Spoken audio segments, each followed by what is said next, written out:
Welcome to Real Issue Podcast. I'm your host, Martel Llewellyn. Guys, if you are a Miami Heat fan, continue to like, share, comment, subscribe.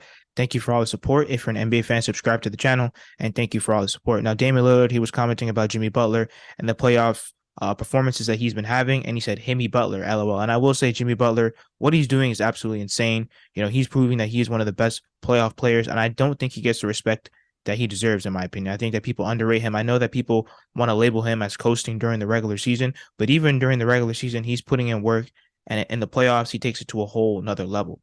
Now, Damian Lillard, he thinks he's slick. There's a lot of reports saying that, Damian Lillard might come to the Miami Heat. I will say it does start with Damian Lillard because a lot of people are right. They're like, listen, the Miami Heat don't have the assets to get a guy like him. There's a lot of other teams that have a lot more first round picks and better role players to offer to the Portland Trailblazers. This is where it starts with Damian Lillard. Damian Lillard has to go to the Portland Trailblazers and say, listen, I've been great to you guys. I've been loyal to you guys. And I will say, I do commend him for not trying to jump, super teams, but he always comes out during the offseason and says that, oh, I'm so frustrated. I'm getting impatient. And then he ends up staying with the Portland Trailblazers. But who knows, if the possibility does come up that he does leave, he has to go to the Portland Trailblazers and says, listen, send me to where I want to go. And I definitely think that the Miami Heat are on his list for sure. But it all comes down to Dame.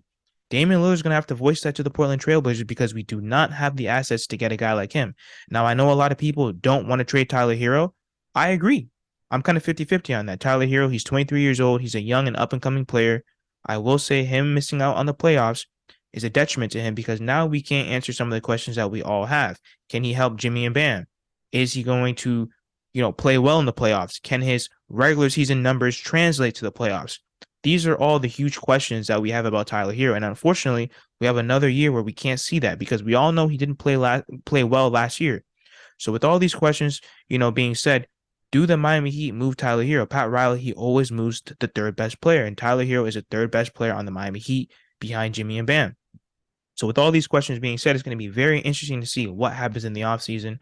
Can you imagine what Damian Lillard can do on the Miami Heat with Jimmy Butler in the playoffs?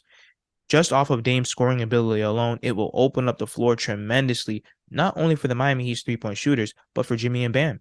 You're going to have to worry about Damian Lillard pulling up from the logo, and then you have Bam down low. You have Jimmy Butler doing what Jimmy Butler does. I think Jimmy Butler is one of the best two-way players in the NBA. Also, too, when you really look at it, Damian Lillard, he always flourishes with a great big man. When he had LaMarcus Aldridge, they were a great duo. And I will say with a really good big man and Bam Adebayo, it's going to be great to see what he can also do with Bam. Let me know what you guys think in the comments. Like, share, comment, subscribe as we continue to push to 2,000 subscribers.